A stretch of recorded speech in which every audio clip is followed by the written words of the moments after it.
Ibu-ibu kekasih Tuhan, Shalom. Hari ini saya akan menyampaikan firman Tuhan tentang seorang perempuan luar biasa yang mungkin jarang sekali disebutkan di dalam pemberitaan firman Tuhan, dan namanya tidak seterkenal Maria atau Deborah atau nama perempuan-perempuan istimewa lainnya di dalam Alkitab. Sebelumnya marilah kita berdoa. Ya Tuhan, biarlah firman Tuhan yang akan kami renungkan bersama memperkaya wawasan kami, membentuk kami menjadi perempuan-perempuan yang semakin bermakna dan berarti bagi gereja dan bangsa. Mampukan kami Tuhan untuk bukan hanya menjadi pendengar yang baik, tapi kami boleh melakukan firman Tuhan ini dalam kehidupan kami. Dalam nama Yesus Kristus berfirmanlah ya Tuhan, kami telah sedia mendengarkan firman-Mu. Amin. Ibu-ibu kekasih Tuhan, saya akan membaca dari 2 Raja-Raja pasal 22 ayat 12 hingga ayat yang ke-17. Demikian firman Tuhan. Kemudian raja memberi perintah kepada Imam Hilkia, kepada Ahikam bin Safan, kepada Akbor bin Mika, kepada Safan Panitera itu, dan kepada Asaya hamba raja. Katanya, pergilah, mintalah petunjuk Tuhan bagiku, bagi rakyat dan bagi seluruh Yehuda tentang perkataan kitab yang ditemukan ini. Sebab hebat kehangatan murka Tuhan yang bernyala-nyala terhadap kita, oleh karena nenek moyang kita tidak mendengarkan perkataan kitab ini dengan berbuat tepat seperti yang tertulis di dalamnya. Maka pergilah Imam Hilkia, Ahikam, Akbor, Safan dan Asaya kepada Nabiah Hulda, istri seorang yang mengurus pakaian-pakaian, yaitu Salum bin Tikwa bin Harhas.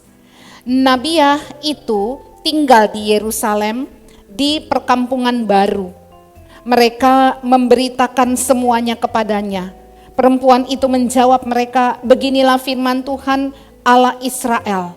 Katakanlah kepada orang yang menyuruh kamu kepadaku, beginilah firman Tuhan.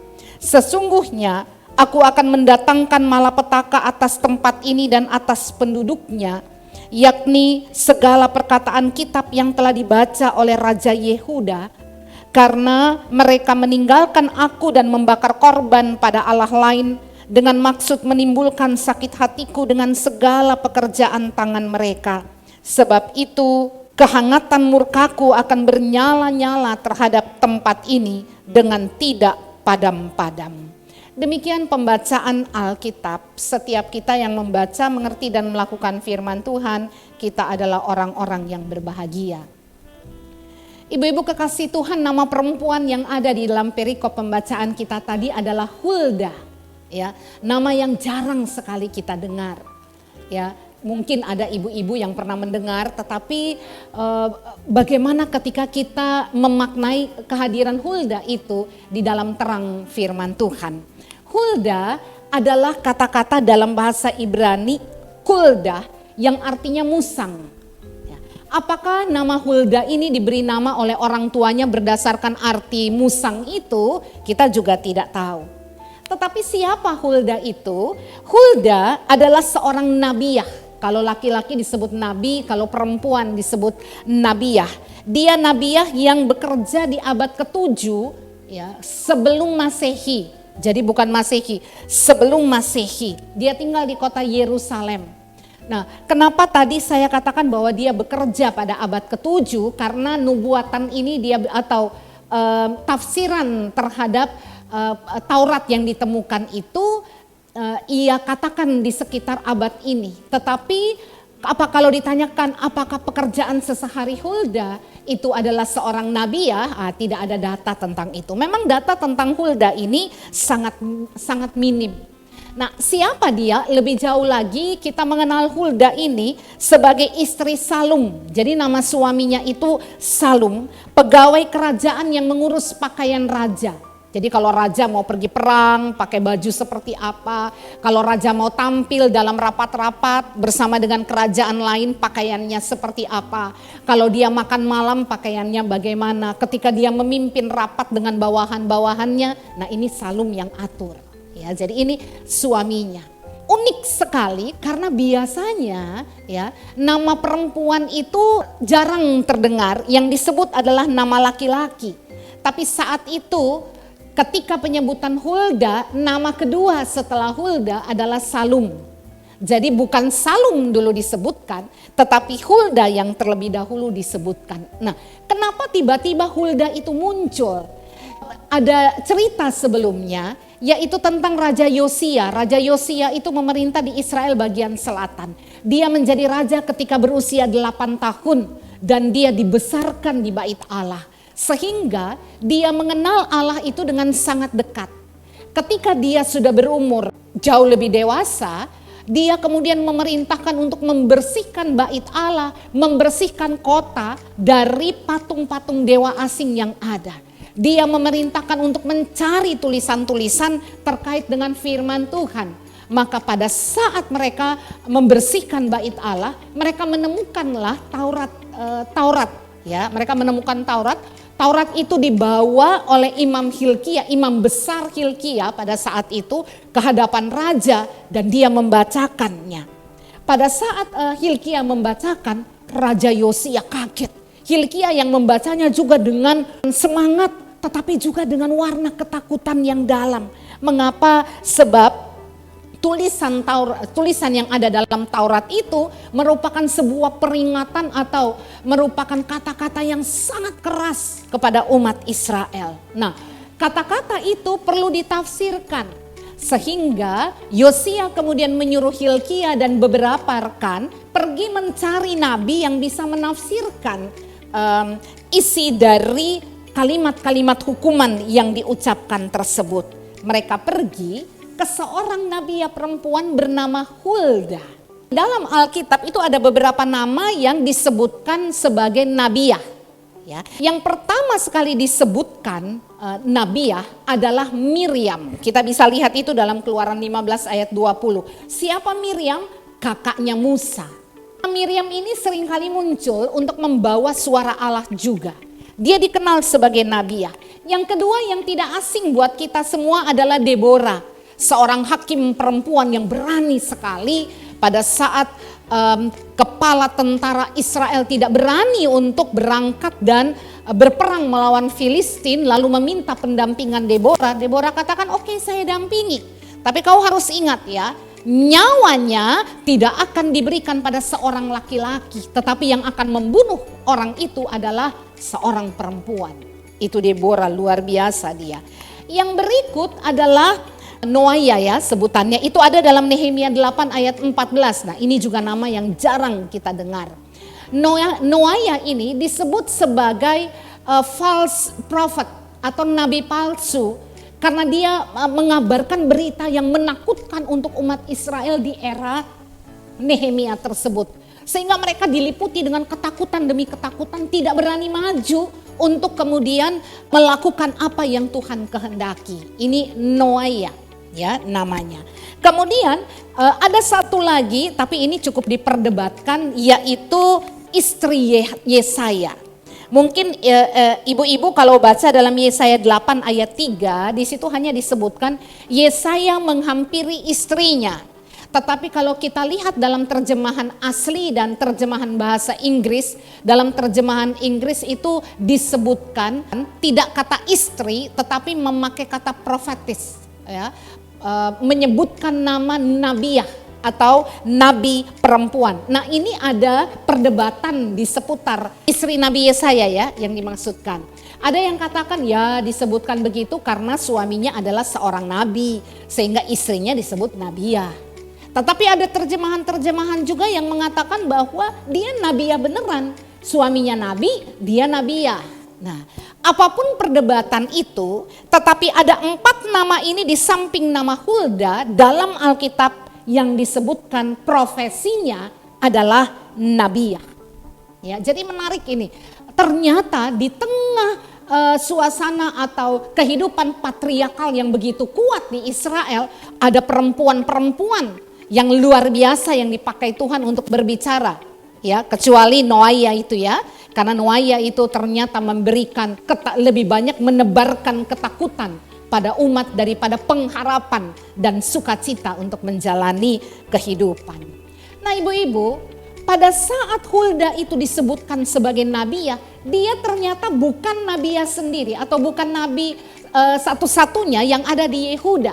Karena sebenarnya bersama-sama dengan Hulda saat itu ada dua nabi besar yang juga sedang berkarya di tengah umat. Yang pertama itu adalah Nabi Yeremia dan yang kedua itu adalah Nabi Sefanya. Ini nabi-nabi besar yang namanya cukup terkenal di dalam bagian firman Tuhan, ya. Nama-nama besar yang bahkan disebutkan sebagai nama kitab. Pertanyaan menariknya, ibu-ibu kekasih Tuhan, mengapa imam besar dari kerajaan Israel itu datang dan bertemu dengan seorang perempuan? Mengapa tidak datang pada Yeremia? Bukankah mereka laki-laki dan ini budaya patriarkal yang sangat kuat? Kenapa harus pergi pada seorang perempuan? Ada Yeremia yang hebat, ada Sefanya yang juga seorang nabi besar. Lalu mengapa pada seorang perempuan? Pada saat itu kenapa imam besar Hilkia dan teman-teman yang memilih seorang nabiyah dan bukan nabi yang identik dengan laki-laki? Karena hukuman yang Allah berikan itu, yang Allah perkatakan lewat lewat Taurat yang ditemukan dan kitab-kitab lain yang ditemukan itu sangat keras. Jadi pada saat dibaca, Raja Yosia sudah tahu, Hilkia juga tahu bahwa suara ini suara yang sangat keras. Nah mereka ingin tahu bagaimana penafsiran terhadap suara keras dan hukuman Allah itu bagi umat Israel. Apa yang bisa diambil dari firman Tuhan itu dan himbauan apa yang harus diberikan pada umat supaya kekerasan hukuman Allah itu tidak sampai terjadi. Mereka pilih seorang perempuan karena mereka berasumsi seorang perempuan akan berbicara dengan cara yang lemah lembut. Kata-kata dari firman Tuhan itu ketika ditafsirkan akan ditafsirkan dari kacamata perempuan yang lemah lembut. Sehingga suara hukuman yang keras itu akan berubah menjadi peringatan yang tidak terlalu keras. Ketika himbauan diberikan kepada umat apa yang harus dilakukan, mestinya suara perempuan itu berbicara tentang hal-hal yang lemah lembut. Bukan sesuatu yang harus dikerjakan dengan keras dan cepat, tapi bisa lambat, bisa pelan, bisa membuat umat itu mengerti lalu kemudian melakukannya tahap demi tahap. Tidak perlu dengan cepat, tidak perlu dengan kerja keras. Harapan mereka, seorang perempuan akan berbicara dengan cara seperti itu. Tetapi ibu-ibu, betapa terkejutnya mereka ketika Hulda membaca gulungan kitab itu dan dia mulai menjelaskan dengan tegas dan dengan sangat tajam. Beberapa penafsir mengatakan pada saat itu Hilkia dan teman-temannya yang datang bersama-sama untuk mendengarkan penafsiran Hulda seperti ditembak dengan senapan otomatis yang pelurunya bukan satu kali tembak tetapi terus menerus keluar dari senjata itu. Apa yang mereka pikirkan tentang seorang perempuan yang berkata-kata tidak mereka temukan pada diri Hulda. Dia berbicara tegas dan tajam. Kalimat apa? Ibu-ibu bisa lihat kembali nats firman Tuhan tadi. Apa yang dikatakan di situ? Hulda tidak berbicara pada Nabi Hilkia, pada Imam Hilkia dan katakan begini, tolong pulang, katakan pada Tuanku Raja bahwa hidup umat harus berubah. Tidak. Tapi dia katakan apa? Kembali dan katakan kepada dia. Tidak mengatakan, sama sekali tidak membahasakan nama seorang raja dengan lemah lembut, dengan kehormatan yang dalam. Katakan pada dia, umat ini sudah rusak. Mereka hidup dengan mengandalkan sesembahan pada dewa-dewa asing yang ada di sekitar mereka. Mereka hidup dengan mengutamakan hal-hal yang tidak benar. Mereka menyembah dewa-dewa asing dan menganggapnya sama dengan Tuhan. Aku katakan berdasarkan firman Tuhan ini, Allah akan memberikan hukuman yang sangat berat. Api akan datang dan menghanguskan kota. Kehidupan yang tidak menyenangkan akan dialami umat. Allah akan memutarbalikkan dan menghancurkan semua yang ada pada saat itu. Yang mereka nikmati, yang mereka karenanya merasa nyaman, Allah akan marah dan menghanguskan semuanya. Ibu-ibu yang dikasihi Tuhan, dalam keterkejutan mereka atas kata-kata Hulda itu, mereka pulang, tetapi karena kata-kata yang tajam itu, Yosia kemudian memutuskan untuk dalam waktu sesegera mungkin mengubah total apa yang selama ini salah dalam kehidupan umat. Runtuhkan semua patung-patung asing yang ada, bakar yang bisa dibakar, dirikan kembali mezbah untuk Allah, bukan hanya di kota tapi sampai ke pelosok-pelosok kota, kota-kota kecil yang ada di sekitar. Cari kalau ada patung, rubuhkan semua, bangun mezbah persembahan, aktifkan kembali ibadah di bait Allah, persis seperti yang dulu dilakukan oleh umat. Ibu-ibu kekasih Tuhan, luar biasa bukan? Karena kata-kata seorang perempuan, kehidupan berubah total. Apa yang bisa kita lihat sebagai pelajaran dalam firman Tuhan hari ini? Yang pertama, ibu-ibu, kisah tentang Hulda ini mengingatkan kita bahwa perempuan itu bukan hanya penerima nilai, tetapi perempuan itu juga pemberi nilai. Aturannya mengatakan bahwa aturan yang ada di dalam Alkitab ya, mengatakan bahwa umat harus lakukan ini, umat harus lakukan ini, umat harus begini, umat harus begitu. Siapa rata-rata yang mengatakan itu? Laki-laki. Tetapi dan perempuan mengikuti ya. Kita tahu dalam tradisi Yahudi perempuan itu tidak punya nilai sama sekali. Mereka sama dengan barang. Sofa hari ini taruh di ruang tamu, besok suami pulang, suami lihat sofanya nggak cocok di sini, taruhnya di ruang makan aja. Maka sofa itu dipindahkan. Satu ketika suami pulang dan katakan, kita ganti sofa aja ya, taruh di luar aja sofanya. Maka sofa itu akan dibawa keluar. Perempuan seperti itu. Tetapi perempuan bukan hanya penerima nilai, dia juga bisa memberikan nilai-nilai yang baik, yang positif, yang harus diikuti oleh orang lain. Jadi ibu-ibu, ketika kita diberikan waktu untuk menetapkan nilai-nilai kebaikan itu bagi anak-anak kita, bagi kehidupan rumah tangga, bagi kehidupan gereja, maka manfaatkan. Ya, kita bukan hanya penerima nilai atau penerima aturan, tetapi perempuan juga bisa membuat aturan-aturan. Sehingga dengan cara seperti itu, perempuan juga bisa menjadi leader-leader yang hebat, pemimpin-pemimpin yang hebat. Dia bukan hanya seksi konsumsi di dalam kepanitiaan. Dia bukan hanya sekretaris yang menulis di dalam kepanitiaan, tetapi dia memahami perannya itu bisa lebih daripada, mohon maaf saya pakai kata, sekedar melakukan urusan-urusan makanan dan tulis-menulis semata-mata. Seringkali perempuan lupa bahwa kalau dia menjadi sekretaris, maka roda gerakan organisasi atau kepanitiaan itu ada pada dirinya. Ini kesempatan sebenarnya bagi perempuan untuk meletakkan nilai-nilai yang baik itu, yang positif itu. Kalau ada kesempatan bicara, bicara. Jangan kita hanya diam dan menerima nilai yang ditentukan oleh orang lain semata. Yang kedua, mohon maaf saya pakai bahasa Inggris ibu-ibu, ini Carly Fiorina, psikolog. Dia katakan begini, the data is clear. Ya, data itu jelas bahwa kalau engkau if you give a woman an opportunity, kalau kau memberikan kesempatan pada seorang perempuan, she will make a huge difference. Dia akan membuat sebuah perbedaan yang besar. Kalau perempuan diberikan kesempatan, maka dia akan memberikan sesuatu yang besar. Lihat Hulda, kesempatan itu Allah berikan pada dia ketika Imam Hilkiah datang kepadanya. Oh, dan dia tidak sia-siakan kesempatan itu.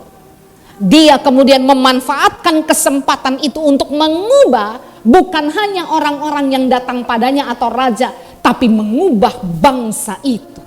Dari yang tadinya 50-50 mungkin datang pada Allah, ada yang ikut Yosia, ada yang tidak. Raja Yosia ada yang diam-diam masih menyembah Baal-Baal palsu itu. Tetapi dengan kata-kata Hulda yang keras, hari ini Hulda katakan, dia tidak berbicara nanti tahun depan, 5 tahun lagi hukuman Tuhan akan datang. Hari ini. Dan apa yang terjadi, ibu-ibu kekasih Tuhan, kita lihat bersama perubahan besar terjadi untuk seluruh kota. Saat ini apa posisi yang sedang ibu-ibu duduki? Dewan PKP, pengurus PKP, ketua panitia pemilihan diaken dan penatua. Di kantor, apa posisi ibu-ibu saat ini? Karena banyak sekali ibu-ibu yang saat ini menjadi pekerja. Di gereja, di pemerintahan, apa posisi ibu-ibu? Mari manfaatkan posisi itu untuk mengubah sesuatu. Buat sesuatu yang bukan hanya lokal, tetapi itu boleh besar dan dimaknai oleh semua orang. Oke, ini ada sesuatu yang baik yang dinyatakan oleh seorang perempuan atau pengurus PKP atau anggota PKP di satu sektor atau bahkan satu jemaat. Lakukan perubahan ketika ibu-ibu menganggap itu bukan sesuatu yang baik. Tunjukkan bahwa ibu bisa bersuara juga dan menyatakan sesuatu yang positif. Bukan sekali lagi perubahan yang kecil, tapi perubahan yang besar. Manfaatkan kesempatan yang ada. Ingat, seringkali kesempatan itu tidak pernah berulang 2 kali. Pada saat ada, manfaatkan kesempatan tersebut. Yang terakhir, ibu-ibu kekasih Tuhan, kita belajar dari Hulda, saya terjemahkan di sebelahnya. Percaya diri adalah kekuatan super. Banyak perempuan tidak percaya diri. Saya hanya perempuan, bapak aja deh duluan, bapak aja deh di depan. Gak usah, saya hanya perempuan, saya hanya istri, saya hanya PKP. Kata hanya itu, hati-hati ibu-ibu. Bangun rasa percaya diri. Pada saat ibu-ibu memutuskan untuk percaya pada kemampuan diri sendiri, maka hal-hal ajaib akan terjadi. Mohon maaf itu ya, akan terjadi. Pada saat kita punya kepercayaan diri, hal-hal yang ajaib akan terjadi. Katakan saya bisa, ya ibu-ibu, saya bisa. Ibu-ibu yang saat ini menduduki posisi sebagai pengurus Dewan PKP, ayo tunjukkan sebuah perubahan yang drastis. Lakukan, saya khotbah kalau ibu-ibu dari Mupel Banten ada yang mengikuti YouTube ini, maka dalam khotbah saya di ibadah PKP Mupel Banten, saya katakan bahwa mari kita bukan hanya menjadi perempuan-perempuan hebat internal gereja kita semata, tapi mari kita menjadi perempuan-perempuan hebat dengan memulai diskusi-diskusi dengan perempuan berbeda agama, ya. Apakah itu ibu-ibu masjid, apakah itu ibu-ibu kumpulan ibu-ibu Hindu, ibu-ibu Buddha, atau kalau bukan agama, organisasi-organisasi perempuan lainnya. Mari kita bangun dialog, mari kita buat sesuatu bersama dengan mereka. Bangun rasa percaya diri, perempuan GPIB bisa. Tuhan memberikan kesempatan itu. Seringkali kita yang tidak memakainya. Mari ibu-ibu belajar dari Hulda, menjadi perempuan-perempuan luar biasa. Namanya hanya sedikit disebutkan, 2 raja-raja ini dan diulang di Ibrani, tapi hanya disebutkan dalam tanda kutip ya sekedarnya. Tetapi pelajaran hebat kita ambil dari seorang Hulda. Terpujilah Kristus. Amin. Mari kita berdoa. Ya Tuhan, jadikan perempuan-perempuan GPIB ini belajar dari Hulda menjadi perempuan-perempuan luar biasa yang tidak diam, tapi selalu mau melakukan sesuatu yang lebih dan luar biasa. Engkau Allah yang hidup, Engkau hadir di dalam kehidupan setiap perempuan. Kami bukan hanya perempuan hebat dalam keluarga kami, tapi di gereja dimanapun Tuhan mengutus kami, pakai kami sebagai alat-Mu. Terima kasih Tuhan, dalam nama Yesus Kristus kami bersyukur dan memohon. Amin.